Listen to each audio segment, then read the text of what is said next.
देश की समस्त महिलाओं, आदिवासियों, दलितों एवं पिछड़ों पर रामचरितमानस की चौपाइयों के माध्यम से नीच, अधम कहे जाने, अपमानित और प्रताड़ित किए जाने की बात को लेकर के संशोधन या प्रतिबंधित करने की मांग के क्रम में मैंने चिर प्रतीक्षित पत्र देश के राष्ट्रपति एवं देश के प्रधानमंत्री जी को भेजने का काम किया है और हमें पूरा भरोसा है कि माननीय राष्ट्रपति जी और माननीय प्रधानमंत्री जी इस पूरे प्रकरण की गंभीरता को संज्ञान में लेते हुए देश के समस्त आदिवासियों, दलितों, पिछड़ों एवं महिलाओं के सम्मान की बात को सुनिश्चित कराने का प्रयास करेंगे। आज तथाकथित बुद्धिजीवी, तथाकथित महिलाओं, आदिवासियों, दलितों और पिछड़ों पर जो जनजातीय अत्याचार करने के पक्षधर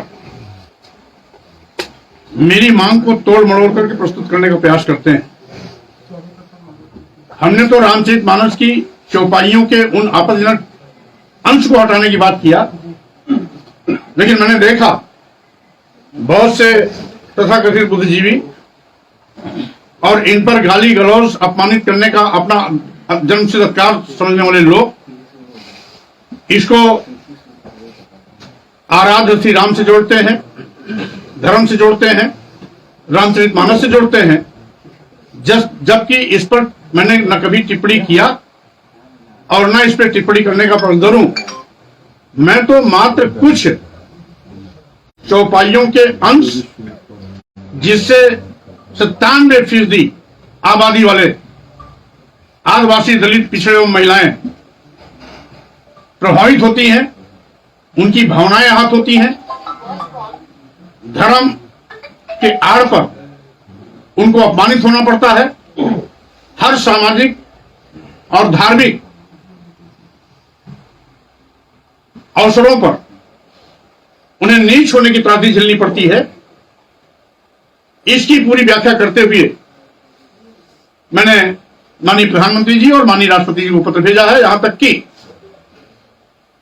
पिछड़ी जाति पैदा होने और नीच कहलाने का जो अपमान झेलने का दंश माननीय प्रधानमंत्री जी झेला है, उसका भी हवाला मैंने दिया है कि ये संयोग है कि 2014 में आपके साथ भी इस प्रकार की अपमानजनक टिप्पणी की गई थी, जिसका जिक्र आपने नहीं किया था। इत्तेफाक से आप देश के आज प्रधानमंत्री हैं, इसलिए बहैसियत प्रधानमंत्री के रूप में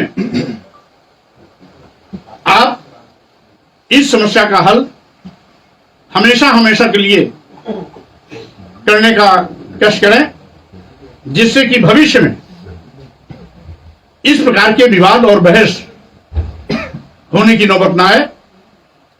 धर्म और सामाजिक प्लेटफॉर्म पर महिलाओं, आदिवासियों, दलितों और पिछड़ों के साथ सौतेला व्यवहार न हो, उनको अपमानजनक परिस्थिति से गुजरना न पड़े, नीच, अधम कहे जाने जैसे शब्दों से बचाया जा सके, प्रताड़ित करने का संदेश देने से उनको मुक्ति मिल सके। इसी आशय का पत्र हमने अपने देश के दोनों शीर्ष नेताओं को, महामहिम राष्ट्रपति जी और माननीय प्रधानमंत्री जी को भेजा है और उसकी प्रति आपके सामने मैं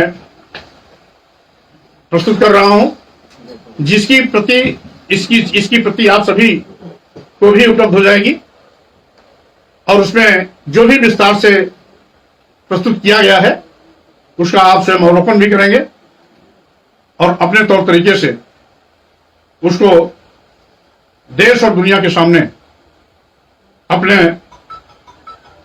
मीडिया के माध्यम से, चैनलों के माध्यम से, पत्रकार के पत्रों, समाचार पत्रों के माध्यम से पहुंचाने का कष्ट करेंगे।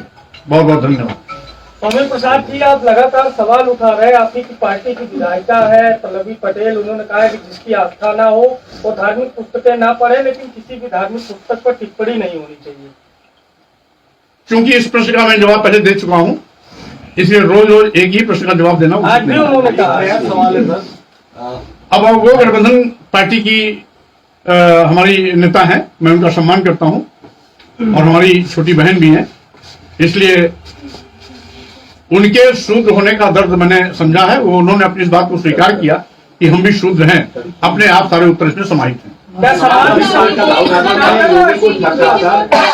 और कहा योगी जी को ठक्का राहुल गांधी ने, और कहा कि योगी जी धार्मिक नेता नहीं है।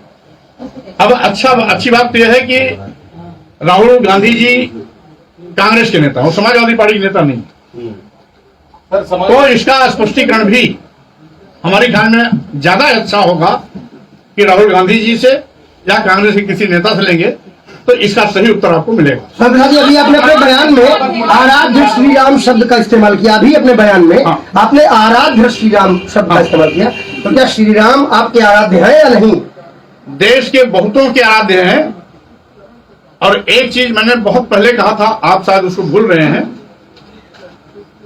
भारतीय संविधान के लागू होने के बाद सभी धर्म सभी पंथ समान हैं और इसीलिए मैं सभी धर्मों का सम्मान करता हूं।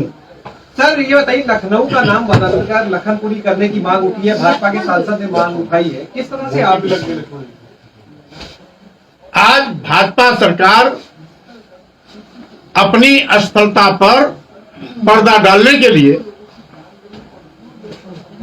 बेरोजगारी, महंगाई, जीएसटी के नाम पर लूट, ठप हुए विकास कार्य, राष्ट्रीय संपत्तियों को बेचे जाने जैसे अपराध से लोगों का ध्यान हटाने के लिए इस प्रकार का हथकंडा अपना करके लोगों का ध्यान बटाने की कोशिश कर रही है, जिससे कि इनकी असफलताओं पर चर्चा न हो सके। ओम प्रकाश राजभर ने भी चिट्ठी लिखी है सीएम योगी को। ओम प्रकाश राजभर ने भी सीएम योगी को चिट्ठी लिखी गाजीपुर का नाम बदलने के लिए।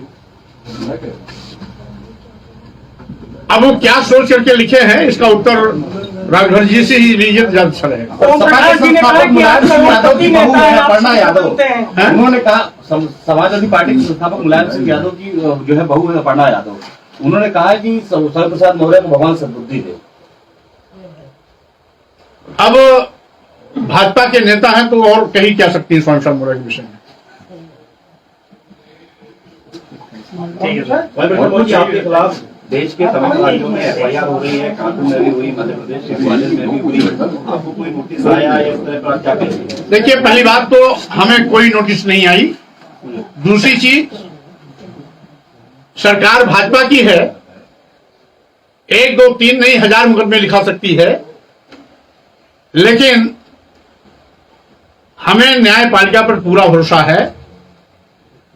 जो मैंने मांग रखी है, देश की महिलाओं, आदिवासियों, दलितों, पिछड़ों के सम्मान की, मानस की चौपाइयों के आपत्तिजनक टिप्पणी को हटाने, संशोधित करने या प्रतिबंधित करने की, यह कोई अपराध नहीं है। इसलिए 1000 मुकदमे दर्ज होने के बाद भी कहीं कोई आपराधिक केस नहीं बनेगा।